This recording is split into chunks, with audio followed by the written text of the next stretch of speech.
พวกម៉ែបងប្អូននិងសិស្សានុសិស្សទាំងអស់ថ្ងៃនេះអ្នកគ្រូនឹងរៀនមេរៀនគណិតវិទ្យាថ្នាក់ទី4ត្រង់ទំព័រ102អញ្ចឹងលើកមុនយើងធ្វើរួចហើយយើងធ្វើចំណុចលេខ1អញ្ចឹងយើងចូលចំណុចលេខ2ចូលធ្វើមុខធាគណនាក 0.9 ដក 0.7 ខ 5.5 ដក 5.2 50.7 ដក 20.3យើងមើលមកលេខណាជាចំនួនគាត់លេខណាចំនួនទស្សភាគដាក់តាមទស្សភាគចំនួនគាត់ដាក់តាមចំនួនគាត់មកយើងចាំលេខចំនួននៅដំបូងគេបង្អស់នេះគេហៅចំនួនគាត់លេខ0នេះចំនួនគាត់លេខ9ក្រោយចំណុចទស្សភាគនេះហៅថាទស្សភាគ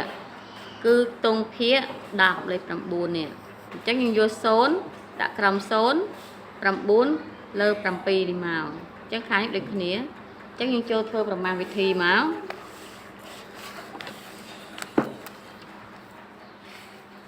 ចឹងយើងបានជាប្រមាណវិធីយើងមើល9ដក7នៅសល់2ទស្សភាគចុច0ដក0 0ចឹងយើងឃើញ 0.2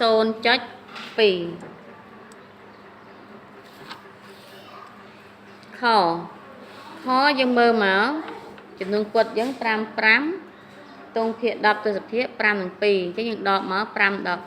2នៅសល់3ចុចទស្សភាគ5ដក5 0អញ្ចឹងយើងឃើញ 0.3 អញ្ចឹងយើងសេមក 0.3 គួរ50និង20អញ្ចឹងយើងមើលមក50និង20នេះជាចំនួនគាត់ដូចគ្នាអញ្ចឹងយើងរៀបឲ្យត្រូវតាមចំនួនគាត់មក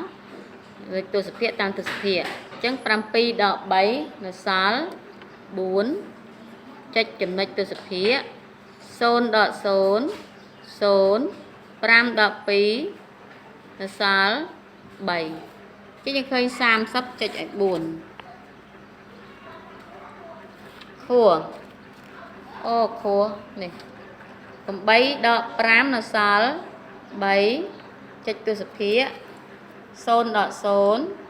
0ចឹងយើងឃើញ 0.3 កុំឲ្យขึ้นដៃពេកអកងួ8ដក7ចេញនៅសល់1ទស្សភាគចុចមក8ដក0 8អូនខ្លះច្រឡំ8ដក0 0ចឹងលើកលែងតែលេខគុណទេលេខគុណបើចំនួនណាក៏ដោយគុណនឹង0គឺ0ទាំងអស់តែលេខបូកលេខដកគឺអត់ទេ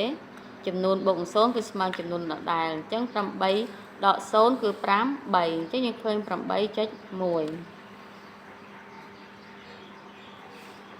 ចាំនឹងយកច្បាស់